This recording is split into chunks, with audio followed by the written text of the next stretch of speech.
Teknologi komunikasi dan teknologi informasi. Menurut Roger, pada tahun 1986, teknologi merupakan perangkat keras dalam struktur organisasi yang mengandung nilai sosial yang memungkinkan individu untuk mengumpulkan atau memproses atau untuk saling tukar informasi, ya kayak berita mungkin ya.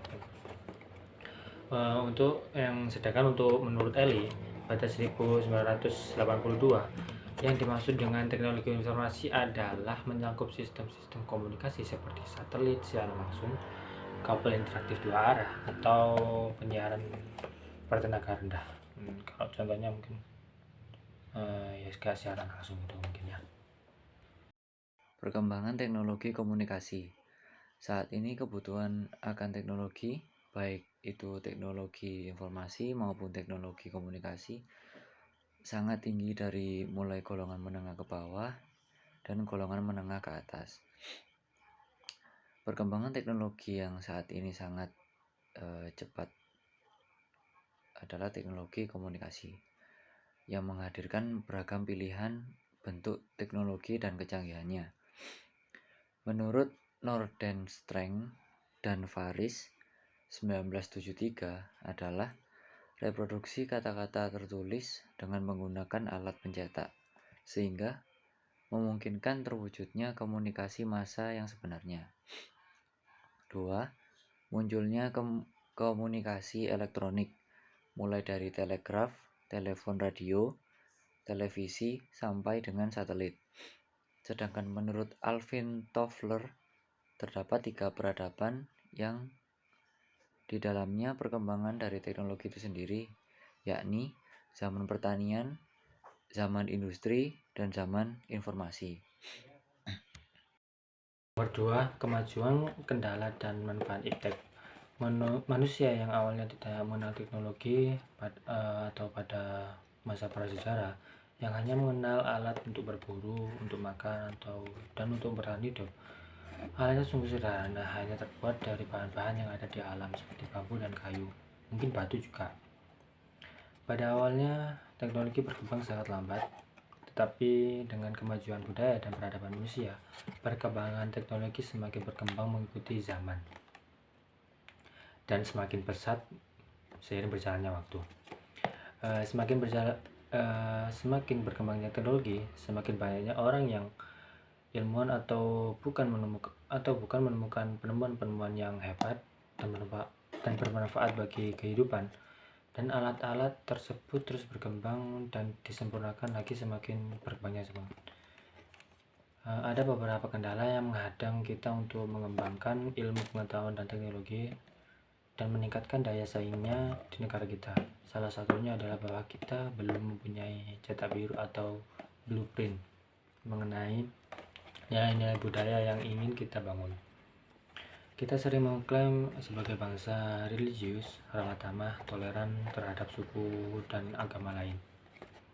Ya mungkin itu yang salah satu penyebab di Indonesia itu kurang akan perkembangan informasi atau yang lainnya. Saya menambahkan dari pendapat Sauki dari segi kemajuan pada masa pandemi COVID-19 ini, teknologi yang ada dan mungkin sebelum masa pandemi ini tidak terpakai, seperti contohnya itu Zoom, Google Classroom, Google Meet, seperti itu.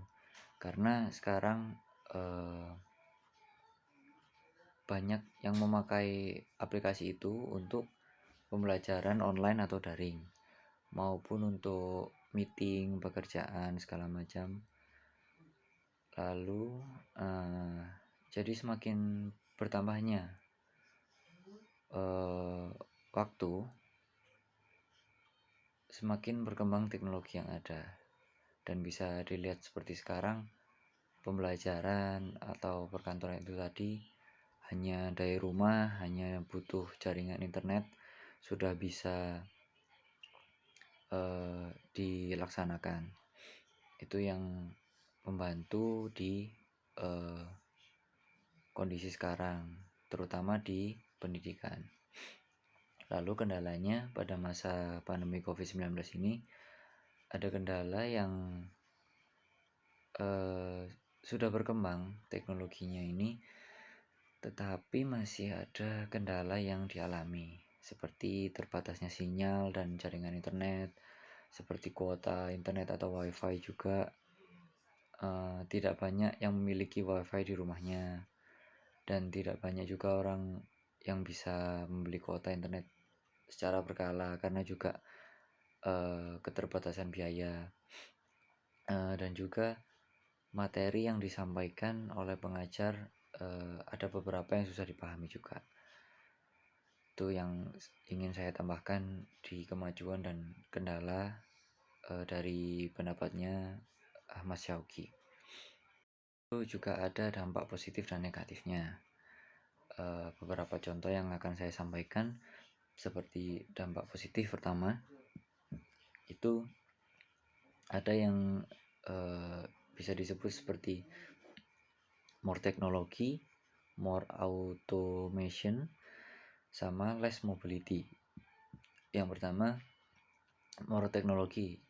Jadi semenjak ada pandemi, akan semakin banyak teknologi-teknologi yang bermunculan dan bisa dimanfaatkan oleh masyarakat, tidak hanya dari segi sekolah, pendidikan, tapi juga untuk pekerjaan, untuk kemajuan bisnis, juga untuk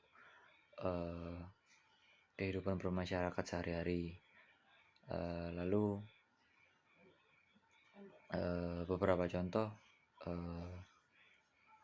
seperti rapat melalui virtual, absen untuk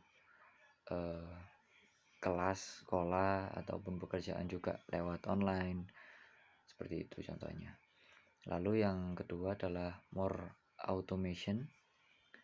Jadi di sini akan semakin banyaknya automasi baru yang muncul, yang akan bergerak di bidang seperti industri.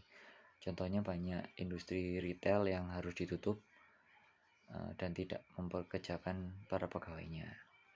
Lalu yang ketiga, less mobility. Dengan memanfaatkan fasilitas digital yang orang harus lakukan, perjalanan ke negara-negara lain, mempromosikan proyeknya, terus juga pekerjaan-pekerjaan meskipun tidak ke negara-negara lain, tetapi keluar kota pun tidak bisa. Jadi ini hampir sama juga menurut saya. Kini berkat adanya bantuan teknologi, orang bisa melakukan pekerjaan itu, mempromosikan proyeknya, atau tetap bekerja meskipun pekerjaannya seharusnya di luar negeri atau di luar kota, itu masih bisa berjalan. Lalu dampak negatifnya, ada juga ancaman putus sekolah. Ada beberapa mungkin anak-anak yang diminta oleh orang tuanya untuk membantu bekerja, membantu perekonomian keluarga, seperti itu. Tapi menurut saya juga tidak banyak yang seperti itu, lebih mementingkan pendidikan juga. Oke, yang kedua, penurunan minat belajar. Jadi seperti yang bisa dilihat, kita ini di rumah semua, jadi akhirnya banyak yang tidak terlalu minat untuk belajar seperti itu, mungkin ada. Jadi Dinas Pendidikan menemukan adanya perbedaan akses dan kualitas selama pembelajaran jarak jauh. Tidak hanya kualitas dan akses jenjang pendidikan, juga punya permasalahan-permasalahan yang spesifik, seperti itu. Yang ketiga, beresiko kehilangan pembelajaran. Hampir sama seperti poin yang sebelumnya. Kegiatan belajar mengajar biasanya bertatap muka dan menghasilkan pencapaian akademik lebih baik ketimbang pembelajaran jarak jauh. Cuman kan dengan kondisi seperti ini ya, kita mau tidak mau harus melakukan pembelajaran jarak jauh, online, daring, seperti itu. Oke, yang terakhir, kurangnya sosialisasi. Tidak ada sosialisasi dengan teman-teman lainnya sebayanya di sekolah seperti itu. Hanya bersosialisasi di rumah, dan itu hanya dengan orang tua saja, dengan lingkungan rumah saja.